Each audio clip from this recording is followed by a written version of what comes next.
things I hear when I have to make a presentation, when Yeah. I need to speak to my manager, when I need to be standing in front of the people and talking to them. It got me to thinking that what if we look at those opportunities as, well, what they are, opportunities, rather instead of, I couldn't say the word rather, instead of obligations. Hmm.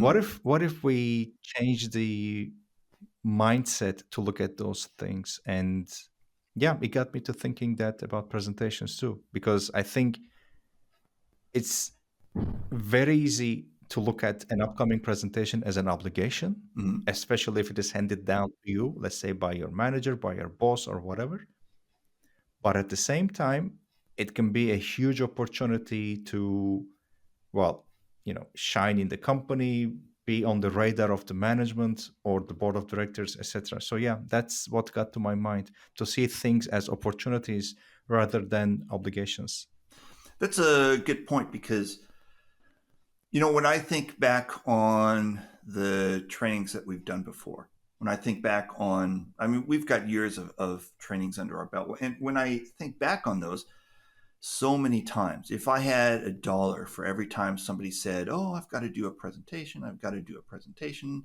My manager is making me do a presentation. People are making me do a presentation. I've got to do a presentation." It's totally the language of obligation. And it seems to me Hmm.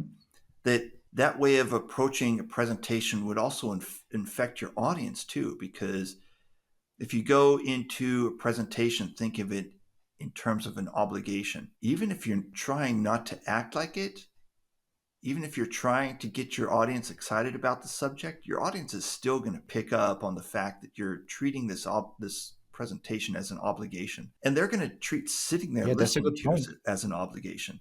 So it not just affects, it doesn't just affect the spirit of the person giving the presentation. It would affect the spirit of the people in the audience too. So it would affect the whole room.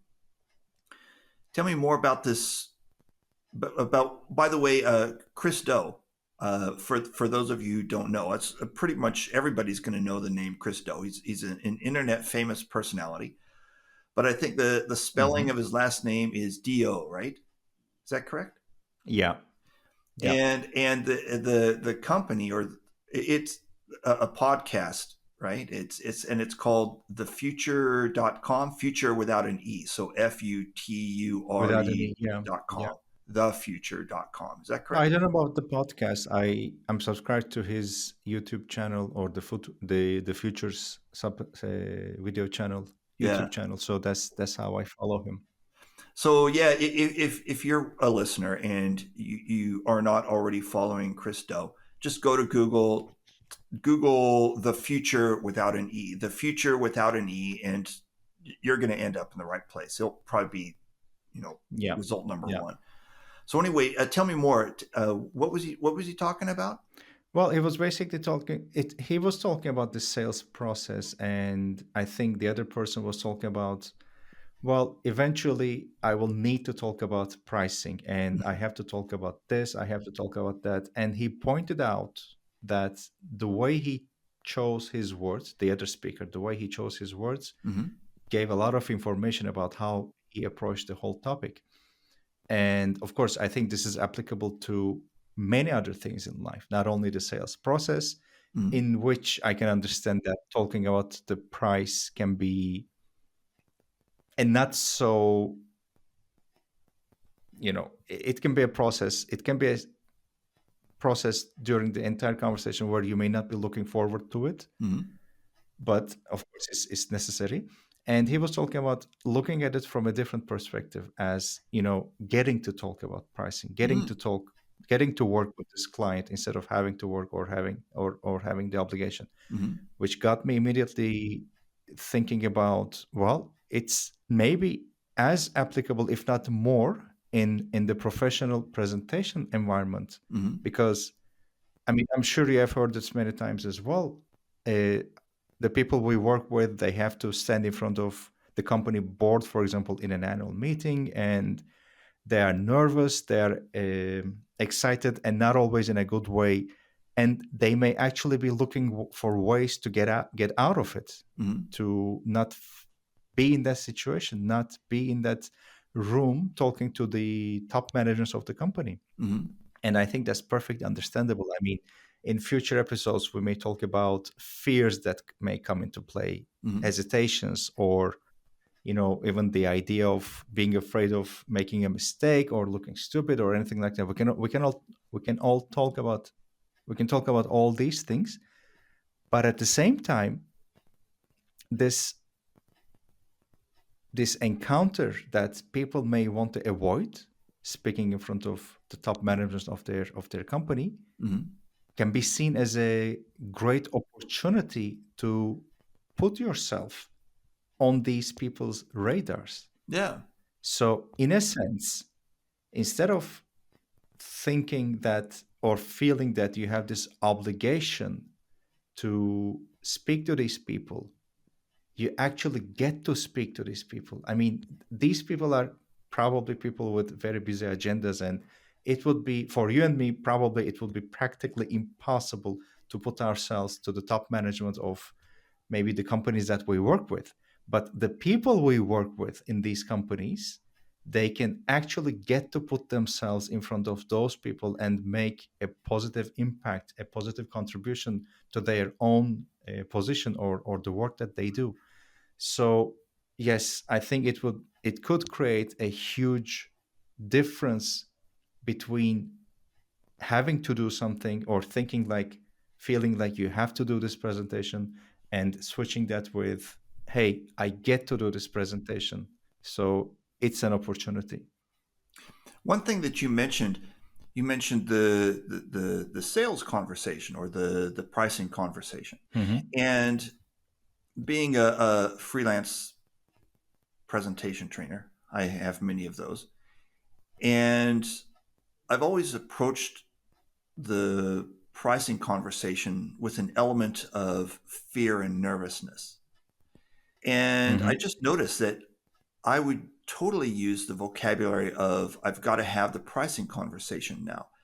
And if you instead just refer, and by the way, just as a side note here, I am totally not one of those, you know, woo woo, be kind and the universe will smile on you and everything will be great. I'm definitely not one of those people. But if you just make the vocabulary change of instead of saying I've got to have this pricing conversation, just saying I get to have this pricing conversation, it totally flips the script, because instead of now having this adversarial conversation where you're saying one number and they're trying to usually probably maybe talk you down and you're wondering how low to go, instead Hmm. you see it as there's this minor conversation that I've got to have, and it's so fun offering my help to this person, and this is just one of the things that we have to do, Hmm. or one of there it is again, one of these things that we have to do, one of these things that we get to do on the road to me helping this person. So it totally just that vocabulary change that you're talking about would totally flip the script. Yeah, and I think it has an amazing power in seeing things differently, uh, and especially in this case, I mean, you and I are on the same boat, and I used to avoid those conversations as well. I used to not address the pricing issue. I know that now we're not talking about presentation training, we're not talking about presentations, but we're talking about something in more general, in the sense that we face in the sales conversation. And we can talk about this in future episodes in more mm-hmm, detail. mm-hmm, But even in the video, he was saying how a large majority of the people tend to avoid or feel uncomfortable during these conversations, but they are a necessary part of the conversation. So it's obligatory that we do that. I mean, it's mandatory that we have those conversations in the sales process. So there could be ways to feel more comfortable about them, to see them as opportunities by making small changes in your mind. And I think one of the first steps of doing that is this looking at things from a different perspective. so okay, so let's take this into the realm of the cubicle worker, let's say a supply chain manager. Let's take this into Mm-hmm. the realm of the supply chain manager, and it's Thursday, and the supply chain manager's boss pokes her head over the cubicle wall and says, "You've got to give a presentation on XYZ tomorrow." So the supply chain manager, instead of seeing this presentation as, "Oh my God, I've got to give this piece of work tomorrow."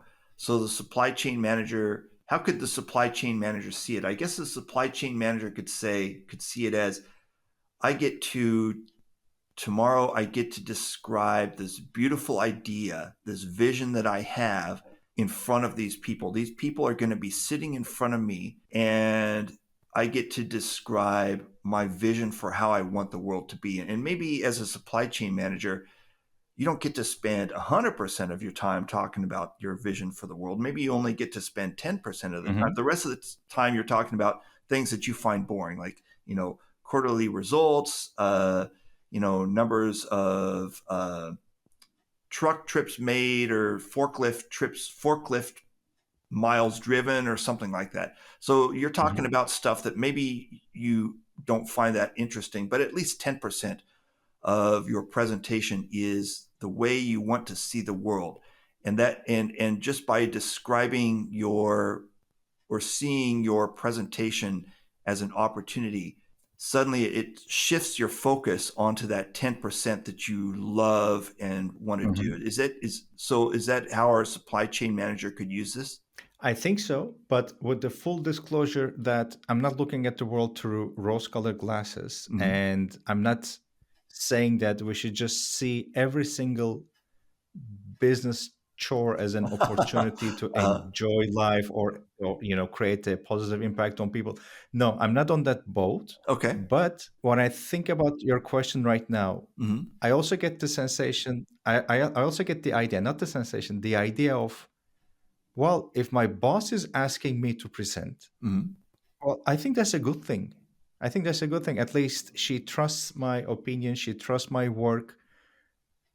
Even if this is something that she's dumping on me, let's Mm-hmm. say, let's not be so optimistic and say, well, you know what, this was her obligation. She doesn't want to do it, and she's Uh-huh. dumping it on me. Okay, even in that case, I am going to be the one to stand in front of people Mm-hmm. and talk about the topic, independent from the level of boringness that the topic may bring. Mm-hmm. It will be an opportunity, like you said, maybe to talk about boring stuff 80%, but in 20%, if there's something that I want to share, I can just use this opportunity. Okay. Again, it's not the easiest. I understand that it's not the easiest thing to see everything that you saw as an obligation until now, to see them as opportunities. But I think we can start small and try to see the silver lining, even if it is something that we thought as an obligation until this moment. Okay. Well said. Well said. All right, so it's about time to wrap it up for today. Yeah, So we'll dig this deeper. I think I have the feeling that we'll dig deeper on this in the future episodes. yeah, we are definitely going to dig deeper into this subject on future episodes. So thank you very much, Alper, and I will talk to you next time. Thank you. Bye bye. Thank you. Bye bye. Thank you for listening to The White Rabbit with Matt Krause and Alper Rozanes. You can subscribe to the podcast on Spotify, iTunes, or through your favorite feed.